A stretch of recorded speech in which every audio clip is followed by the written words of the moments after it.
इस वीडियो में one dimensional heat flow equation पर बेस्ड कुछ प्रॉब्लम को सॉल्व किया जा रहा है।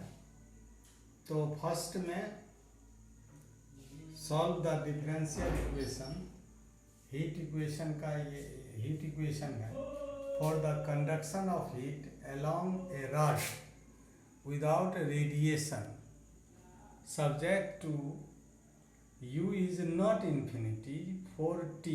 दो कंडीशन में इसे आप डिफाइन करना है कि इसके जो कंडक्शन ऑफ हीट है, यानी इसके जो फ्लो, हीट का जो फ्लो है, उस फ्लो को फाइंड आउट करने के लिए एफ ऑफ एक्स फर्स्ट में है कि u is not infinity for t। जब t इन्फिनिटी है तो u जो है इन्फिनिटी नहीं हो सकता। दूसरा कंडीशन है कि जब इसको dy बाई डी एक्स यानी वेलोसिटी फाइंड आउट करना है उस टेम्परेचर के x के रिस्पेक्ट में, तब एफ ऑफ एक्स का जो है उसके जो उससे L x minus x square है, इसके कम्बिनेशन में आपको फाइंड आउट करना है इसके हीट। तो सॉल्यूशन में हीट फ्लो इक्वेशन का जो इक्वेशन है ये that is the first equation and its general solution is u x t is equals to e to the power minus p square alpha square t into c1 cos px plus c2 sin px के equal. इसको equation number हमने 2 find out किया। ये जो general solution है, solution of heat flow equation से हमने इसको टेकिंग किया है। अब इस कंडीशन, ये जो जनरल सॉल्यूशन है, इसमें जब t इन्फिनिटी टेंस करता हो तब ये इक्वेशन में e का वैल्यू माइनस इन्फिनिटी हो जाएगा, चूँकि उसके जब हम प्रोडक्ट करेंगे तो माइनस इन्फिनिटी जीरो के इक्वल हो जाते हैं। तो u of x infinity is the zero. तो इस कंडीशन में फर्स्ट वाला जो गिवन है उस कंडीशन में यह सेटिस्फाइड नहीं हो रहा है, चूँकि जीरो हो रहा है, इसलिए इसे रिजेक्ट सॉल्यूशन इसे टेकिंग किया जा सकता है। Now the differentiating with respect to second step के लिए, जब x के रिस्पेक्ट में हम जनरल सॉल्यूशन को यदि डिफरेंशिएट करेंगे तो del u by del x equal to e to the power minus p square alpha square t alpha square t into minus c1 p sine p x cos p x का differentiating और plus sine p x का differentiating करके हमने third equation इसको late किया है। Now इस differential form में जब x equal to zero put किया जाए तब ये साइन वाला जितने भी टर्म्स हैं उसमें साइन यहाँ ज़ीरो हो जाएगा, कॉस ज़ीरो का वैल्यू 1 हो जाती है और ये ज़ीरो हो जाएगा। तब इस केस में चूँकि del u by del x equal to zero है तो p इंटू C2 के टर्म्स आएंगे। इसमें देखा जाए कि C2 इसको ज़ीरो किया जाए, जब C2 को ज़ीरो किया जाए, क्योंकि यह तो ज़ीरो हो ही नहीं सकता है, तो C2 को ज़ीरो होना होगा। अब C2 ज़ीरो यदि करते हैं तब ये जो डिफरेंशिएटिंग फॉर्म है उसमें C2 का वैल्यू पुट करने पर तो कॉस वाला टर्म्स ज़ीरो हो जाएगा और तब हमें zero is equals to e to the power minus p square alpha square t into p into minus c1 cos p x. x के रिप्लेस में l, चूँकि ये गिवन है कि x इक्वल टू l है तो x के replace में l हमने पुट किया है। तब इस साइन पी एल को यदि जीरो किया जाए, चूँकि ये तो टी वाले टर्म्स जीरो नहीं हो सकते हैं, इसलिए P L equal to N pi, चूँकि sine P L is equals to zero and zero is sine N pi, then P L is N pi, तो P equals to n pi by L. Now, hence the complete solution of the heat flow equations में हम P का value put किया है. P के value put करने पर e to the power minus n square pi square alpha square into t by l square and C1 cos n pi x by l हो जाए.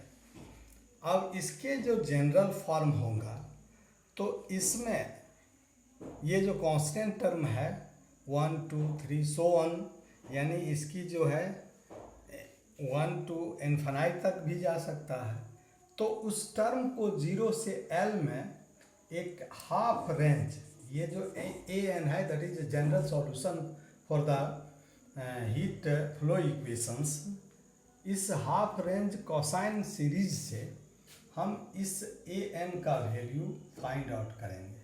तो ए एन में F of x given है जो कि L x minus x square के equal में है.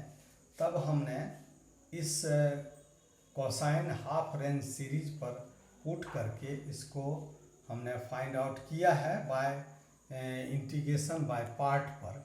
सबसे पहले फर्स्ट टर्म ये, सेकंड टर्म ये, फर्स्ट टर्म का into integration of second terms, तो इसके जो टर्म्स हैं वो डिवाइड में हो जाएगा, और डिवाइड के यदि इसको कैलकुलेट किया जाए तो एल बाय एन पाई हो जाएगा, माइनस इसके डिफरेंशिएशन एल माइनस एल, इसका L minus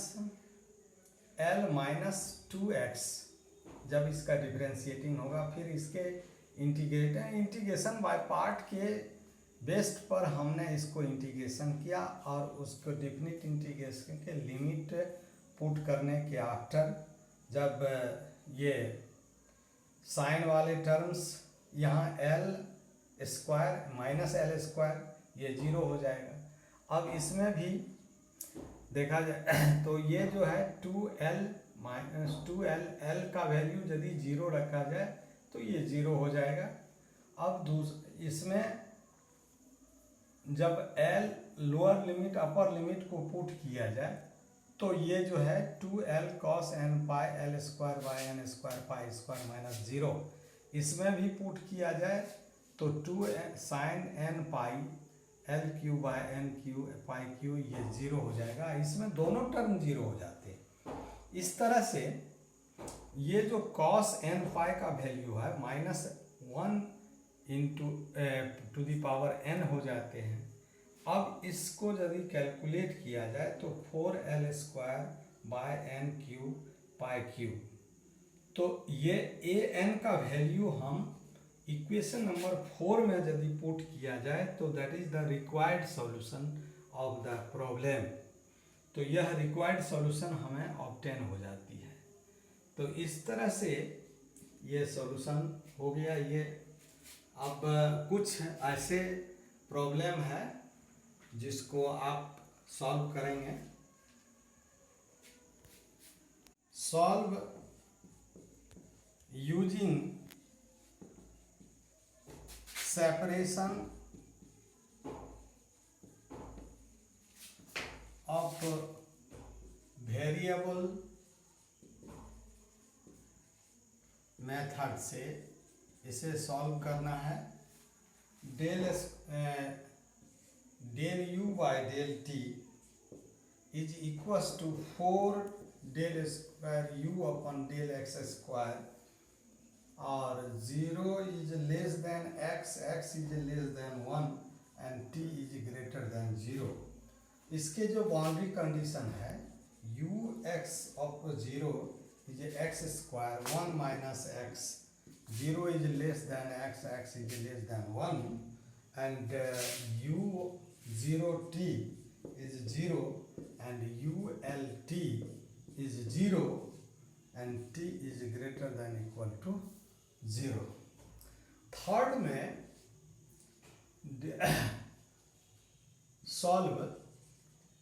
solve using the separation of variable method, using separation of variable methods, और इसको उसी बेसिस पर सॉल्व करना है। Del u by del t is 4 नहीं k del square u upon del x square, 0 is less than x and x is less than pi and t is greater than 0, and boundary condition is u of x 0 is sine square x and 0 is less than x, x is less than pi, and u of 0 t is 0 and u pi t is 0, t is greater than 0। ये दो example है जिसे आपको solve करना है। इसमें कोई तरह की परेशानी होगी तो आप हमें ईमेल करेंगे। That's all.